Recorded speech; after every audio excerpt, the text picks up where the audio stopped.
I've been asked to speak my truth, and honestly, I struggle to speak my truth because a lot of people don't want to hear what I have to say. So what did I do? I started a YouTube channel. And then you can argue with me in the comments below.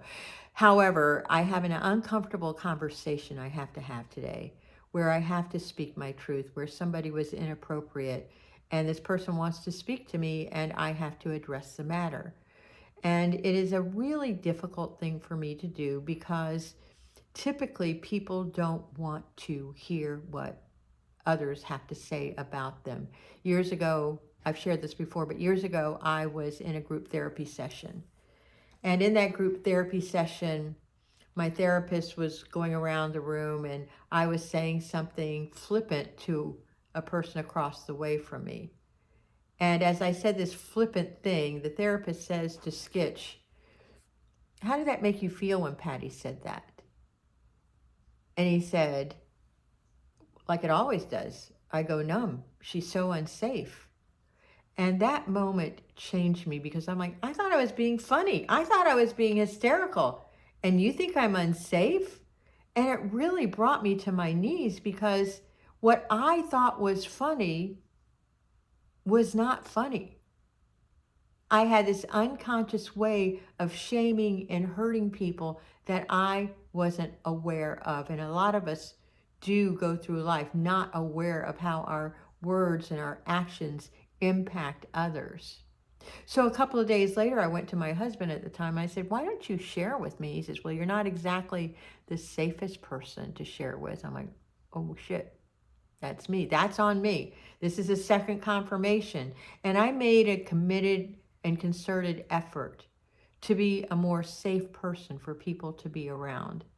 And in that, I edit a lot within my mind before I share. And I ask myself, is what I'm going to say thoughtful, honest, important, necessary, and kind? Can I say it in a way that's not mean? Mean what I say what I mean, but don't say it in a mean way. And I have to do all of these things in my mind so that people feel safe, where they feel that they can share, where they feel they don't have to be in a defended and defensive mode. And I invite you today to think about how you show up in the world where you think you're funny and you're actually mean, or you drop bombs and explosives in chats because you have to share your truth. Sharing a truth is a really difficult thing for me. Some of you don't have a problem at all sharing your truth and you won't ever shut the fuck up about it. I know because I know a few of you who do that. So again, I'm going to be reading about sharing our truths in today, Hope for Today. And I invite you to listen to it. And I invite you today to think about how you show up in the world and how you can show up in a loving version of yourself in the world today. Sometimes an alarm clock can be so welcome. Other times it is nothing but a disturbance. And when I have a special visit planned and must catch an early plane, I'm thankful for that alarm clock when I heard it. On other days when I'd rather not go to work, that same alarm is unwelcome intrusion, and it disturbs me when I would prefer to stay comfortable in bed. And truth, like an alarm clock, can be comforting or disturbing. And sometimes I feel grateful to hear someone speak a comforting truth. But on the other hand, there have been times when I felt intimidated, to be honest. What about those times when I heard truth about myself that left me feeling angry, embarrassed, or upset? And when given the occasion to hear or speak an uncomfortable reality, I have choices. I can hear it and grow. I can share it and grow. Or I can ignore it in favor of maintaining my comfort zone. The truth merely provides me with an opportunity for growth. The rest is up to me.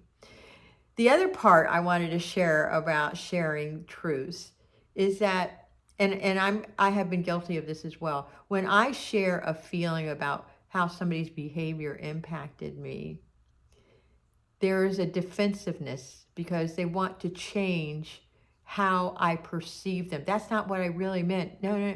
And so it is a really hard thing for the person on the receiving end. So I'm going to invite you on this end, the back end of this talk, is to think about how you receive information. Can you listen to it? Can you hear it? Can you not react? Can you sit with it, the uncomfortableness of it, the discomfort of it, and be willing to talk about it instead of trying to change somebody's mind, instead of being defensive? For example, one thing you could do is just mirror back what that person said. Oh, so I hurt your feelings.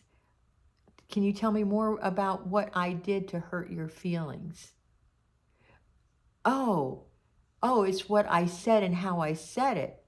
So I can understand how I've hurt your feelings because I said it in a mean way. Next time I'll be more careful with my words. That's how you can address when somebody has said something what is truthful for them, but maybe hurtful to you.